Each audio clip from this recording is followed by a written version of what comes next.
Schachnovelle, an analysis. Schachnovelle is a German film released in 1960 that follows an event in Mr. Werner von Basil's life. Von Basil is an educated, wealthy Austrian lawyer. He works with Bishop Ambrosa to hide art treasures from the National Socialists who have just invaded Austria. A newly appointed Gestapo officer, Hans Berger, is trying to break von Basil and get him to tell where the art is being hidden. Berger prefers to use mind games rather than physical torture, and he keeps von Basil in a small, nondescript room for weeks, feeding him only stale bread. Von Basil steals a book from a coat pocket, hoping it would contain clues about his imprisonment and release. It was only a book about chess moves, and to keep his sanity, von Basil studies the book and plays chess in his room using his checkerboard bedsheet and pieces of stale bread. He has never played a game of chess in his life, but becomes a master in his own world. This is all revealed in a flashback.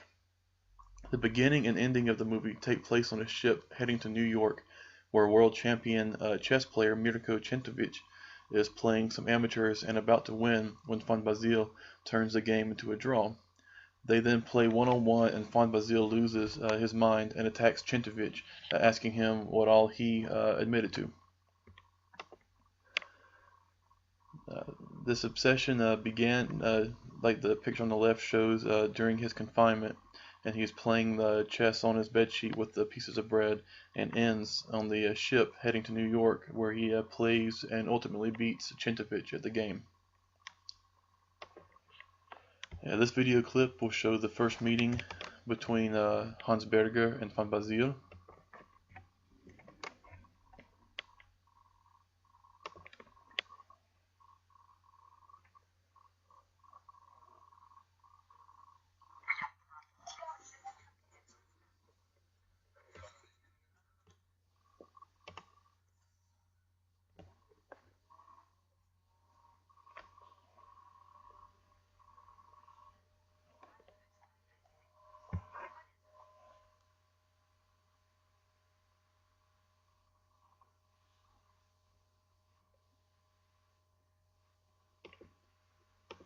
The clip can be viewed on your own. The audio did not come through very well, but it shows the meeting between Berger and von Basil. Berger is with his girlfriend, Irena, and she introduces the two of them. Berger states that he is an expert in Kultur, but then incorrectly attributes the waltz that's playing to Strauss. Amnesia and distrust. Schachnovelle portrays a man abused and tormented by the state security apparatus. This affects not just the few weeks he was held captive, but his remaining days too. The final scenes depict his mental instability. He is unsure of who to trust, who to befriend, and how to act. This is a good analogy for 1960s Germany and Austria. The war is over, the NSDAP ousted, but the effects still remain. People are unsure how to act and who to trust in this post-NS world. Utopia.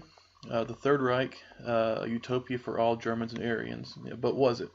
History obviously shows us that their perceived utopia was a hell for everyone else. The NS government wanted to restrict all forms of artistic expression that did not explicitly support state interest. The Reichskulturkammer was created and informants were peppered throughout the nation. Werner von Basil attempted to save his idea of a utopia, a world full of expressive, beautiful art, but was thwarted by Hans Berger, dutifully following orders to fulfill the utopic dreams of the National Socialist. This film also touches on nostalgia, chess, von Basil's escape from his imprisonment, yet a game he has never played. The game of chess can be used to represent an odd form of nostalgia.